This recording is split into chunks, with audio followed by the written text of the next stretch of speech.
Hello everyone, it's time for another update on the state of Parasite SEO in the market and the search results. Now, as I said in previous videos, regardless of what you think is going to happen with Parasite SEO and the rankings, the underlying fundamentals already changed. So I got a notification through from SEO Ace. They basically do Parasite SEO as a service, and I had a load of credits with them that I'd stocked up on. But they reached out saying they'd had confirmation that Outlook India was potentially doubling its prices, the classic Parasite site.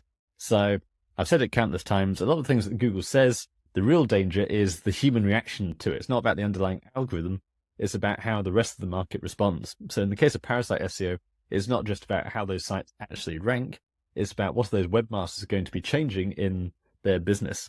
So for the case of Outlook India, it was simply a case of hiking prices. That's basically taking account of the increased risk.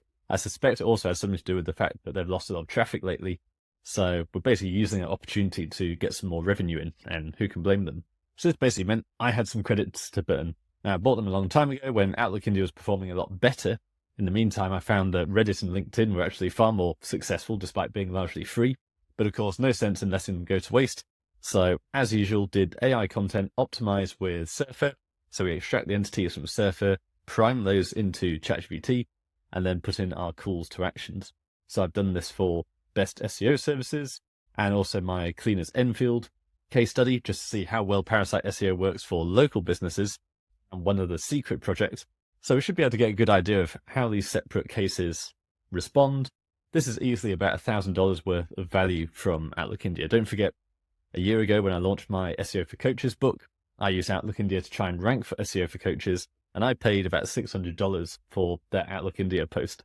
So what are we seeing so far? I've left it about a week or two for those sites to really start ranking. Haven't done any off-page work so far, but we can see SEO services seems to be winning, ranking for 10 keywords.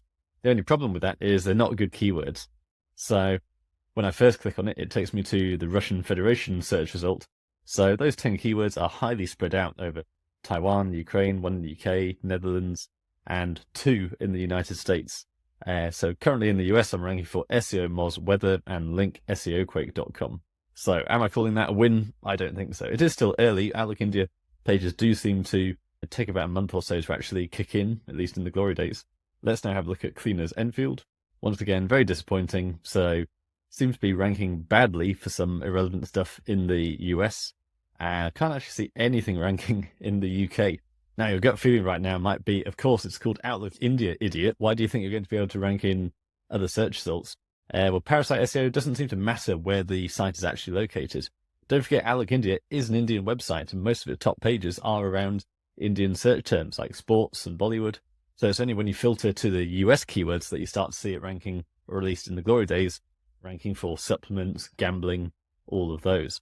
So you absolutely can rank in foreign geos with a powerful domain in another geo, but this time around it just doesn't seem to be happening. Before we go on, don't forget to join my Ranking Revelations newsletter, absolutely free. Go to SEOJesus.com and click on the big red button that says Ranking Revelations. Any new free resources I build on my channel, whether it's ChatGPT prompts or new websites, any useful bits of information I'm happy to give away for free, I put those all in the welcome email, so you'll get that the moment you subscribe. Now, another thing we've been noticing with recent Google updates is actual bricks and mortar business and actual e-commerce shops are actually doing really well. So here's one of my clients we've worked with for a while, started with us in August last year. So if we look at the traffic, they've gone from 800 visitors per month at the beginning of August to now 6,000 visitors per month, around about half a year later. They followed our standard process of optimizing content. Certainly for e-commerce, content does seem to be low-hanging fruit. We want to get lots of good keyword-rich content on the actual e-commerce product pages and the category pages. But what's more interesting is actually what we've seen across a lot of clients like this is actually in the wake of the recent March updates, lots of them have actually gone up because so many of these search results were full of either spammy parasites or mass-generated AI content with no editing. So what we see in this case is a really pronounced spike in rankings. So we had the 6th of March update, and then it seems like towards the end of March, a massive step up in terms of rankings. And we've seen this across a lot of clients. So in my own case, in my own projects, I'm really trying to pivot towards where can I get some of that benefit where Google sees me as an actual business, an actual product? Because it seems like if you do that, then you get a really easy ride. This insurance client, most of my background is insurance. I love working with insurance companies because, again, Google seems to like text-based websites. But as long as you have good CTAs, preferably a form and a phone number, as well as a few other signals, then you seem to be absolutely fine. But otherwise, it still functions largely like an affiliate site. Insurance brokers are basically just affiliates. So again, same process. This company had been around a while, didn't really have any optimized content on the site, but then we identified their key niches, identified the right keywords, wrote the content, built the links, and the traffic has taken off as a result.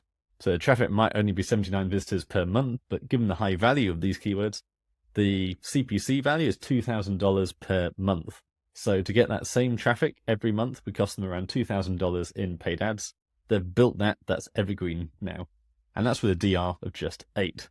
So although we built a good few backlinks, it wasn't a massive backlinking campaign. We didn't have to get up to 60 for this. Just to give you an example of what that looks like, if we go into their actual keyword rankings, we can see them hitting page 1 now. As usual, this is about 3 to 6 months into the campaign, and these are really good terms. This one might only be 40 searches per month, but it's got a CPC value of $82. So onto page 1 for that. And of course, Ahrefs is an underestimate. If you're onto page 1 for these kinds of terms, then they're going to be getting a lot more traffic than that.